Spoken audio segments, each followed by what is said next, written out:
What is going on, YouTube? This is Jim back with another video, and today I want to give you guys my thoughts on the Xbox Game Pass.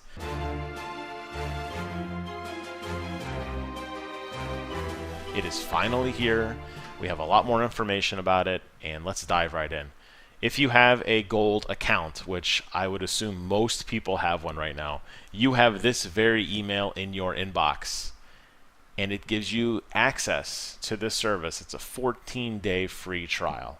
So jump on it and check it out.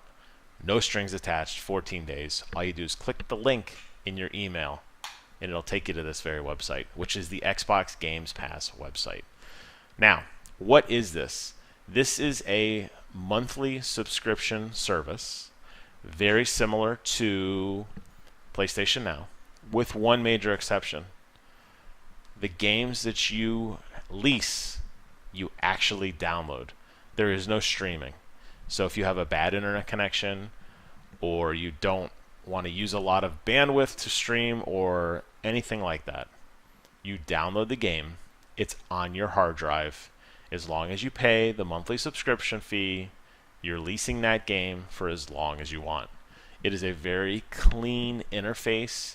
It is very simple to understand. So if you're like me and you just picked up an external hard drive, you're going to put it through its paces because you're going to be trying everything, because why not? This costs $9.99 a month, okay? Which isn't a bad price for what the service is. Now, right now they say that it's over 100 great games, and they pick the games. Here's a little tile. I'm going to get into the games in a second. Let's not focus on that right now. What it's going to do is it's going to give you new games every month. So some games will rotate in, some will rotate out. Not all of them. Netflix has been doing this for a very long time with a lot of popularity. You kind of know what's coming. It stays for a while, it leaves. You're probably going to get some say in this. There may be forums or surveys or something where you can express feedback and say, hey, I would really love to play, blah, blah, blah, and maybe they can make that happen. This is only available on Xbox One, although it does have backward compatible games, so it has a lot of 360 games. And actually right now at launch, it has more 360 games than Xbox One games, so that's kind of interesting. As I mentioned, you can actually download them. You're not streaming anymore. So that is really, really cool. I have had limited success with some streaming services. They've done this a lot on computer in the past. Obviously, PlayStation's been trying it. If the server's got a lot of nonsense going on, sometimes your game will hiccup. There is definitely a small amount of lag. So if you're playing or trying to play a first-person shooter competitively, good luck. So the fact that you actually download this game, that it's actually on your console, is a really smart idea. I really like that. And I think probably the icing on the cake for me personally, if you play a game and you like it, you can buy it as long as it's active in the queue. So if the game cycles out, too bad. But while it's active, and you're going to know if you want it, right? You get it for 20% less than what the purchase price is. And all the DLC, they knock 10% off that. That's a really smart idea. Because it's going to... There's a lot of games out there that are older games, these hidden gems. I just recently played Alan Wake. I loved it. I never played Alan Wake before. It blew my mind away. I loved it. It was such a great game. Well, who knows what Xbox is going to show me on the Game Pass that I'm going to pick up and say, man, I need this game in my library. Boop, I got it. And the cool thing is, you've already got it downloaded to your hard drive. So you're just paying for it. It's a quick transaction. They probably send you the little key.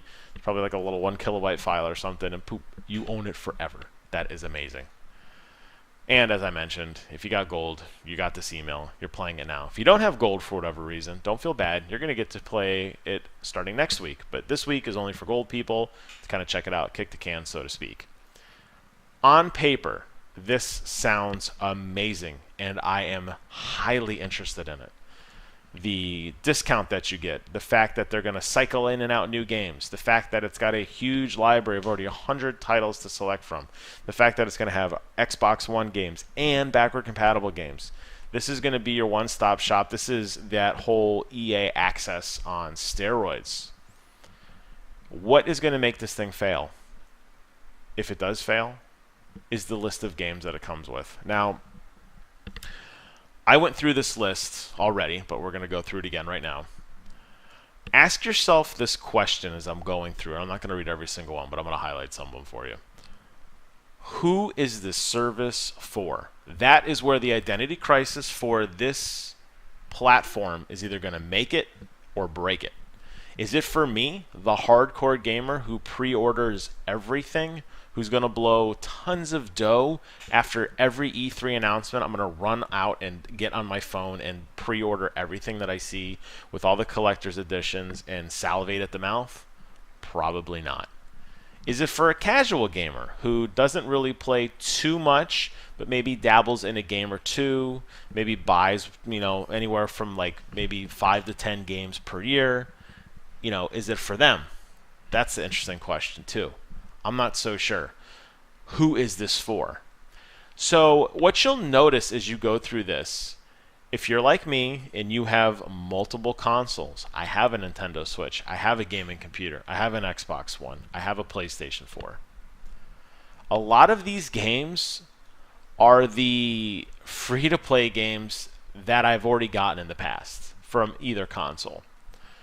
I can tell you that looking at this list, BioShock, BioShock 2, BioShock Infinite, and I Draw Redbox have all been previous free games.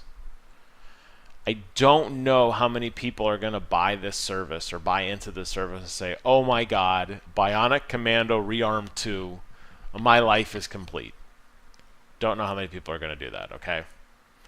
You have some classics in here. You have Borderlands in here, which is a great game.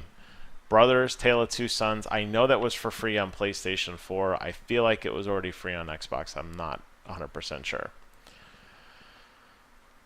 Then you have some conundrum games like Dark Dreams Don't Die, which right now is on sale on the Xbox store for $3.75. A third of the price of this. I could buy this game right now and own it, and I'm done. If that's what I wanted, if I was really hunting and pecking this list and saying, this is the game I need. Defense Grid 2, I know is a game for free game. Devil May Cry, I believe it was on PlayStation. So you're noticing a pattern here, right? Look at the games that are what we would call AAA, like blockbusters. I would say Devil May Cry is definitely on that list. I thought that was a really amazing game. I really, really enjoyed it. Electric Superjoy. No idea what this game is. If it doesn't look interesting at all, I'm not really that excited for it. We got Farming Simulator 15, which I don't know if they release these annually, but it's a little odd that we're getting a game that's a couple years old. Like, of all the Farming Simulator games, we chose 15 for some reason. Only Fable 3. The Gears series, which iconic. I think probably the home run of this list right now has got to be Halo 5, right? I mean, that is obviously one of my favorite games. This is good, and if you look at that title page, it's actually the very first thing that they show. Joe Danger was a great game.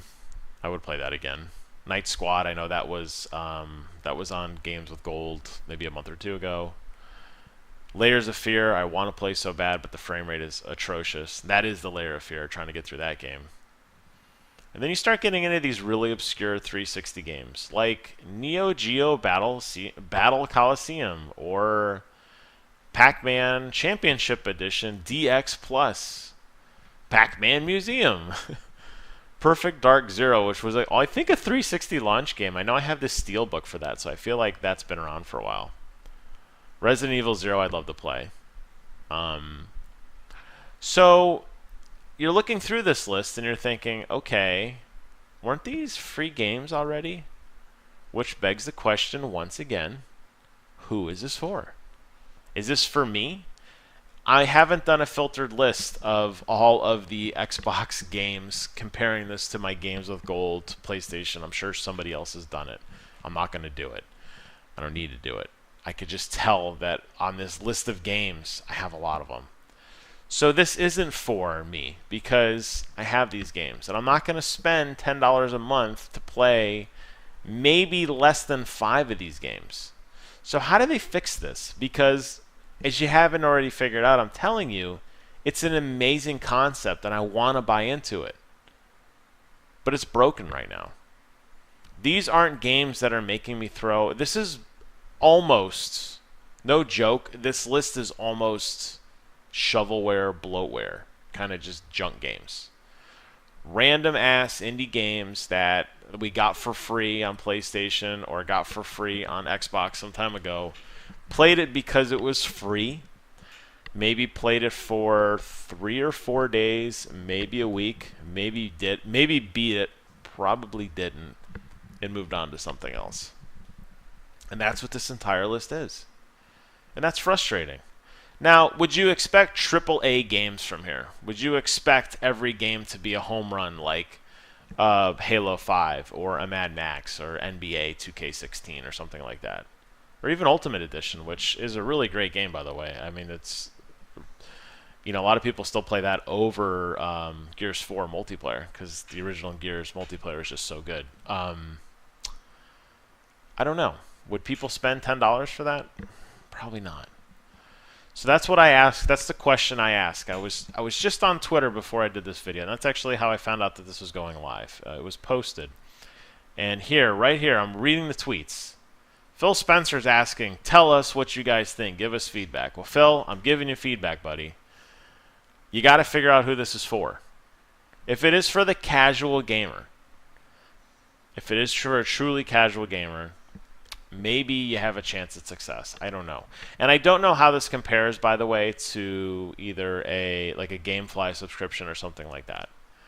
The fact that you can buy this and own it, I know GameFly has a very similar thing. I'm not entirely sure, but great idea on paper, as I said. I love the concept of it, but until you can put some games on there that matter, some newer, fresher games, and good luck getting that, by the way. I know you're not going to be able to, but really refine this list.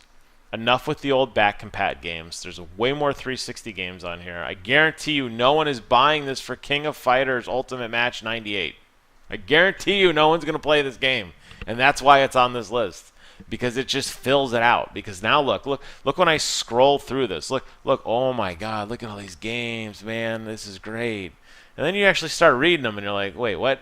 Golden Axe, Sega Vintage Collection, what the Golden Axe, what?